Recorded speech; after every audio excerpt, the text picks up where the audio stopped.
Hi, boys and girls. Finding home again. I'm back. I'm on chapter 5. This one is called An Act of Kindness, and it's told by Carrie. Remember, Carrie is the second oldest. Back to school shopping was one of Carrie's favorite times of year. New pencils and paper and a new notebook, even sometimes a new outfit.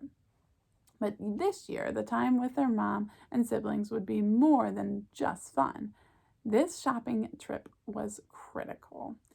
Everything had to be perfect. Their first day at our new school was just 1 week away. It was mid-morning and already they were in the van with their mom headed to the store.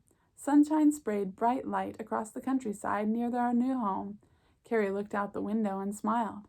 So far, she loved everything about Bloomington. The house and the special rock at the back of their yard, the front and back porches and their neighbor girls, especially Marcia. She was in Ashley's grade, but she was closer to Carrie's age. Marcia was kind and funny, and she had a way of seeing the best in every situation. So Carrie and Ashley were already great friends with her. Just yesterday, Marcia came over, and the three of them sat on the floor in Carrie and Ashley's room. Marcia had told them about the Bloomington Fall Festival. We make fall wreaths and paint pumpkins and take rides on the hay wagon. Her eyes had lit up. Plus, sometimes there's even a Ferris wheel and carnival games. Carrie loved Marcia's enthusiasm. Their new friend was so excited about school starting in a week that Carrie couldn't help but look forward to it too. If only Ashley felt the same way. They turned onto the main road and Carrie looked across the van at Ashley. Later today, she would check in with her sister and make sure she was okay. This change wasn't easy, but it was up to them to see the good in the move to Indiana. So much of life came down to attitude. Like Mom and Dad kept saying, have an attitude of gratitude. Carrie looked out the window again. That's what she's been trying to do. Find ways to be thankful. And it was working. The more thankful Carrie was, the happier she felt. Better to be happy with today than waste time wishing for yesterday. Mom turned the van into the Walmart parking lot and found a space near the front. All right, she turned and looked at each of them. I've got your supply list from each of your teachers. Let's stay together, okay? Got it. Brooke was in the front seat next to Mom. Are we getting clothes today? Not today. Mom put her keys in her purse and opened her door. We went through our clothes before the move. No one really needs anything new. Brooke stepped out and shut the door, and Carrie and the others did the same. Brooke scowled as she walked past beside her mother. But I want new clothes. Her words dripped with attitude. Your closet is full of clothes, Mom smiled. She definitely seemed to be trying to keep the mood happy. But it's a new school, and Brooke hesitated as she reached the doors. Brooke, Mom clearly wasn't changing her mind. She swung her purse over her shoulder. You have beautiful clothes. New is better, Brooke mumbled the words. She crossed her arms. Brooke? Mom was maybe losing her patience. I need a better attitude, please. Brooke sighed. Okay. Her shoulders dropped a little. I'm sorry. I'll just have to make do, I guess. Their mother smiled. Yes, you'll make do just fine. She led the way into the store, and Carrie stayed close to Ashley. How are you?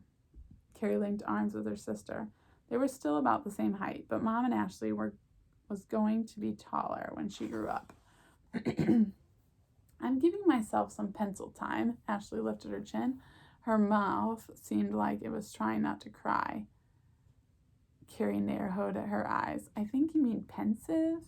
She giggled, like you're being quiet and thoughtful.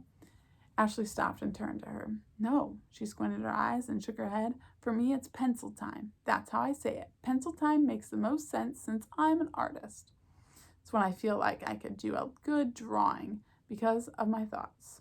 Carrie shrugged. Why not? Okay. They were almost at the back-to-school section. Red and yellow and blue signs and banners marked the area. Carrie felt a thrill run down her spine. School supplies were everywhere. Well, Ash, she looked around. If you need pencil time, you come to the right place. Ashley laughed. That's funny. She smiled at her sister. Everyone adjusts at their own pace, you know? I know. Carrie patted her sister's arm. Mom pulled 5 lists from her purse. She handed one to Brooke, one to Carrie, and one to Ashley. Here you go. You older girls, start finding what you need. She grinned at Aaron and Luke. I'll help you too. Carrie and Ashley stared at her list, and Carrie took a deep breath. This makes it feel real. Yep, unfortunately, Ashley sighed. I hope I wake up. Her eyebrows lifted. Here, Ashley stuck out her arm. Pinch me. Carrie shook her head. No, Ashley slouched. It was worth a try. Cheer up, Ashley. Carrie stood on her tiptoes. Stand tall. A whole new year is ahead of us, and I need my best friend by my side. Me? Ashley whispered the word. Her eyes danced a little. Yes, you, Carrie laughed. Follow me. Ashley let out a soft laugh. The lines on her forehead relaxed a bit. All right, I'm with you. Good. Carrie took Ashley's hand. These are long lists.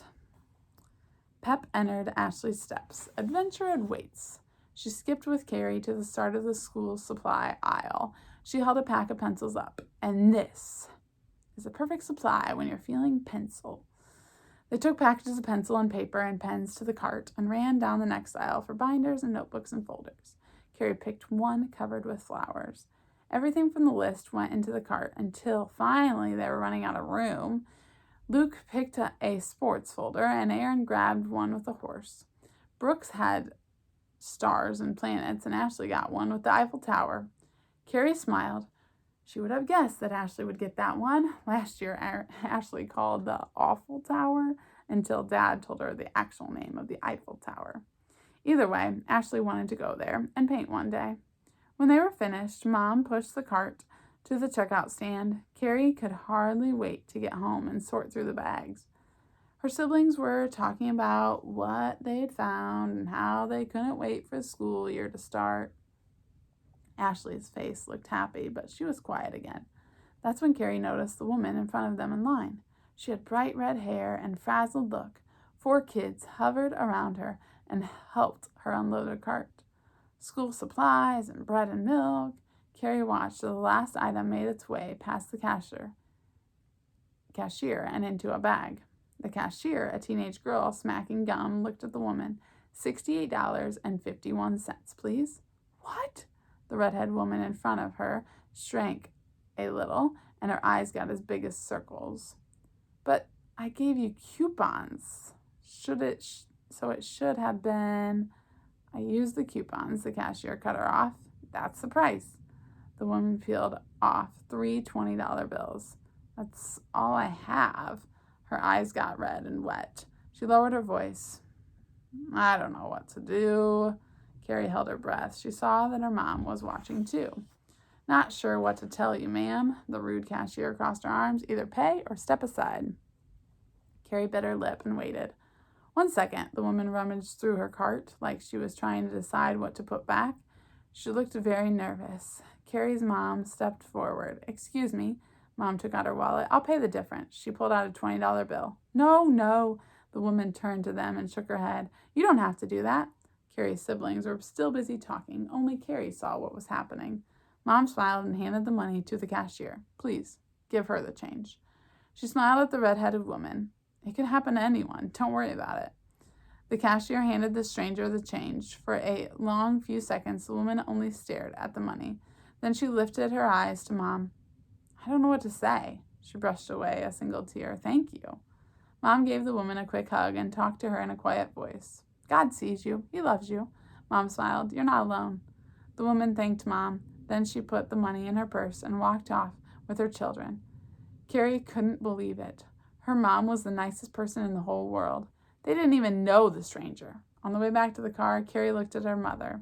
It was really kind of you to pay for her. It was the right thing to do. Mom put her hand alongside Carrie's face. Like the Bible says, to whom much has been given, much will be expected. She smiled. And we have been given very much. Carrie loved her mom for so many reasons, but this was now at the top of the list. The little act of kindness made Carrie look forward to school. Maybe she could do something kind for one of her classmates. The possibility was something Carrie thought about on the drive home that night. While Dad grilled burgers, their family really did have so much. Not just closets full of clothes and new school supplies, but love and laughter and family nights like this. That's the end of chapter 5.